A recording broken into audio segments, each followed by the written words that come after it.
Update 1 नियुक्ति। राजेश नाम्बियार बने नास्कोम के अध्यक्ष। आईटी उद्योग निकाय National Association of Software Services Companies NASSCOM ने राजेश नाम्बियार को अपने अध्यक्ष के रूप में नियुक्त करने की घोषणा की। कॉग्निजेंट इंडिया के अध्यक्ष और प्रबंध निदेशक के रूप में इस्तीफा देने वाले नाम्बियार ने नास्कोम में देवजानी घोष की जगह ली, जिनका कार्यकाल नवंबर 2024 में पूरा हो रहा है। नाम्बियार उद्योग के दिग्गज हैं, जिन्होंने टीसीएस, आईबीएम, चेना और कॉग्निजेंट में वैश्विक टीमों में काम किया है और नेतृत्व किया है। वह 2023 में अध्यक्ष के रूप में चुने जाने से पहले नास्कोम कार्यकारी परिषद के सदस्य रहे हैं। उनके नेतृत्व और रणनीतिक पहलों ने भारत के तकनीकी क्षेत्र को वैश्विक नेता के रूप में स्थापित करने में महत्वपूर्ण भूमिका निभाई है। अपडेट 2 पुरस्कार। 26वां सीट क्रिकेट पुरस्कार 2024। सीट क्रिकेट रेटिंग अवार्ड्स का 26वां संस्करण मुंबई में आयोजित किया गया था और क्रिकेट के दिग्गजों की उल्लेखनीय उपलब्धियों का जश्न मनाया गया था। सीट वर्ष का सर्वश्रेष्ठ पुरुष अंतर्राष्ट्रीय क्रिकेटर रोहित शर्मा ने आभार व्यक्त करते हुए कहा, सीट वर्ष का सर्वश्रेष्ठ पुरुष अंतर्राष्ट्रीय क्रिकेटर पुरस्कार प्राप्त करना एक विनम्र अनुभव है। सीट वर्ष की सर्वश्रेष्ठ महिला भारतीय गेंदबाज दीप्ति शर्मा ने भी अपने विचार साझा किए। सीट वर्ष की सर्वश्रेष्ठ महिला भारतीय गेंदबाज के रूप में पहचाना जाना वास्तव में विशेष है। फिल साल्ट को वर्ष का सर्वश्रेष्ठ पुरुष 2-0 अंतर्राष्ट्रीय बल्लेबाज के रूप में सम्मानित किया गया, जबकि टिम साउथी ने वर्ष का सर्वश्रेष्ठ पुरुष 2-0 अंतर्राष्ट्रीय गेंदबाज का खिताब जीता। अपडेट 3 पुरस्कार। केंद्रीय मंत्री गिरिराज सिंह ने हस्तशिल्प निर्यात पुरस्कार प्रदान किए। केंद्रीय वस्त्र मंत्री गिरिराज सिंह ने भारतीय अर्थव्यवस्था के विकास में हस्तशिल्प क्षेत्र की महत्वपूर्ण भूमिका का उल्लेख किया है। नई दिल्ली में 24वें हस्तशिल्प निर्यात पुरस्कारों को संबोधित करते हुए उन्होंने कहा कि हस्तशिल्प क्षेत्र में इस समय लगभग 9 से 10% की वृद्धि दर है।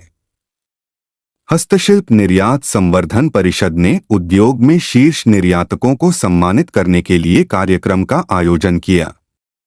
अजय गुप्ता के सीएल गुप्ता एक्सपोर्ट्स लिमिटेड को 2019 से 20 और 2020 से 21 दोनों वर्षों के लिए हस्तशिल्प क्षेत्र के सभी शीर्ष पुरस्कार प्रदान किए गए। जम्मू कश्मीर के मुजफ्फर हुसैन ने लाइफटाइम अचीवमेंट अवार्ड जीता। अपडेट 4 पुरस्कार। राष्ट्रपति मुर्मू ने प्रथम राष्ट्रीय विज्ञान पुरस्कार प्रदान किए। राष्ट्रपति द्रौपदी मुर्मू ने प्रसिद्ध जैव रसायनज्ञ और बेंगलुरु स्थित भारतीय विज्ञान संस्थान के पूर्व निदेशक गोविंदराजन पद्मनाभन को भारत के सर्वोच्च विज्ञान पुरस्कार प्रथम विज्ञान रत्न पुरस्कार प्रदान किया। राष्ट्रपति ने 13 विज्ञान श्री पुरस्कार, 18 विज्ञान युवा शांति स्वरूप भटनागर पुरस्कार और 1 विज्ञान टीम पुरस्कार भी प्रदान किए। चंद्रयान 3 मिशन पर काम करने वाले वैज्ञानिकों और इंजीनियरों की टीम को विज्ञान टीम पुरस्कार से सम्मानित किया गया, जिसे मिशन के परियोजना निदेशक पी. वीर मुथुवेल ने प्राप्त किया। Update 5 banking. फोनपे ने निर्बाध व्यापारी भुगतान के लिए यूपीआई प्लेटफॉर्म पर क्रेडिट लाइन लॉन्च की। वॉलमार्ट समर्थित फिनटेक फर्म फोनपे ने अपने प्लेटफॉर्म पर यूपीआई पर क्रेडिट लाइन लॉन्च की है, ताकि उपभोक्ताओं को अपने बैंकों से क्रेडिट लाइन का लाभ उठाने में सक्षम बनाया जा सके और व्यापारी भुगतान के लिए उन्हें फोनपे पर यूपीआई से जोड़ा जा सके। यह सुविधा उपभोक्ताओं को लाखों व्यापारियों में आसानी से खरीदारी करने और अल्पकालिक ऋण के लचीलेपन का लाभ उठाने में सक्षम बनाएगी, जो उन्हें अपने मासिक खर्चों को बेहतर ढंग से प्रबंधित करने में मदद करती है। इस पेशकश को सक्षम करने के लिए व्यापारी भुगतान विकल्प के रूप में यूपीआई पर क्रेडिट लाइन जोड़ने के लिए फोनपे पीजी के साथ एकीकृत हो सकते हैं।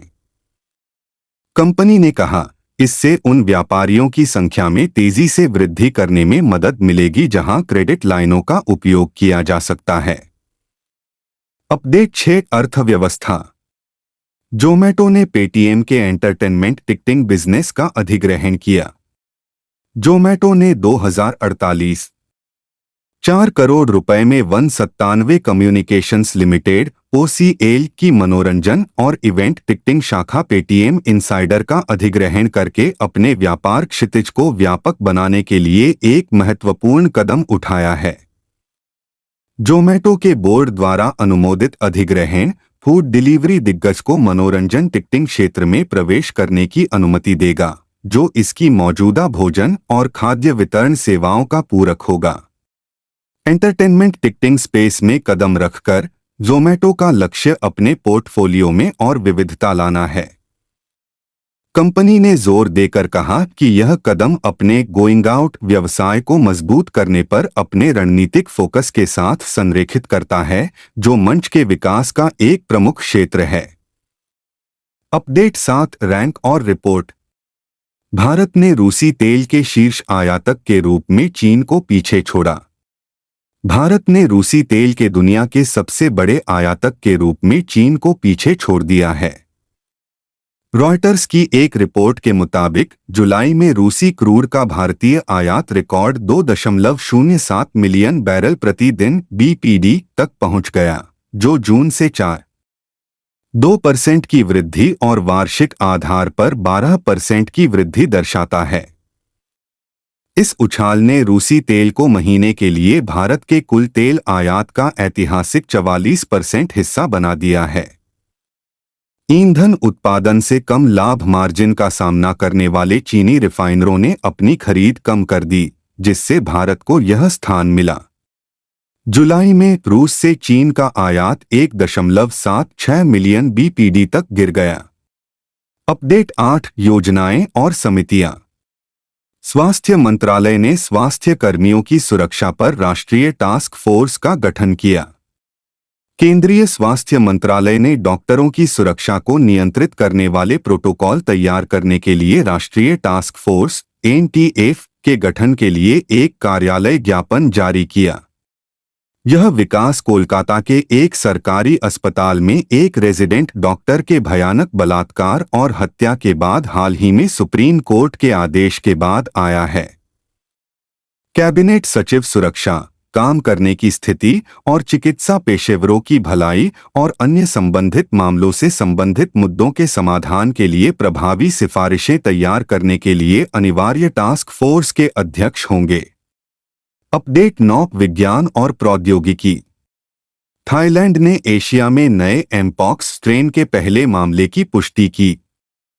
BBC की रिपोर्ट के अनुसार थाईलैंड ने एमपॉक्स के एक नए, संभावित रूप से अधिक खतरनाक स्ट्रेन के अपने पहले पुष्ट मामले की सूचना दी है, जो एशिया में पहली घटना और अफ्रीका के बाहर दूसरी घटना को चिह्नित करता है।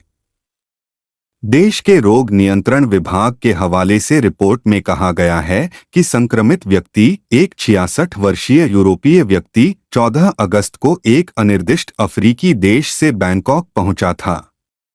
पिछले साल से democratic Republic of Congo DRC में केंद्रित एक विनाशकारी एमपॉक्स के प्रकोप ने 450 से अधिक लोगों की जान ले ली है। एक अति गंभीर संस्करण क्लेड 1B पूर्वी DRC में पहचाना गया है और सीमाओं के पार फैल रहा है। अपडेट 10 खेल।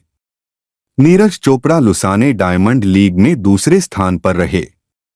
भारत के स्टार भाला फेंक athlete Neeraj Chopra Lausanne diamond league में दूसरे स्थान पर रहे और उन्होंने समय पर वापसी करते हुए अपने अंतिम प्रयास में सत्र का सर्वश्रेष्ठ 89.49 मीटर का प्रयास किया। 26 वर्षीय चोपड़ा चौथे दौर तक चौथे स्थान पर थे, लेकिन उन्होंने 5वें प्रयास में 85.58 मीटर की भाला फेंका। उन्होंने सर्वश्रेष्ठ प्रयास अंत के लिए बचाकर रखा, जहां उनका छठा और अंतिम प्रयास 89.49 मीटर का था, जो पेरिस ओलंपिक में उनके प्रदर्शन से बेहतर था। 2 बार के विश्व चैंपियन और पेरिस ओलंपिक के कांस्य पदक विजेता ग्रेनेडा के एंडरसन पीटर्स ने इस प्रतियोगिता को जीता।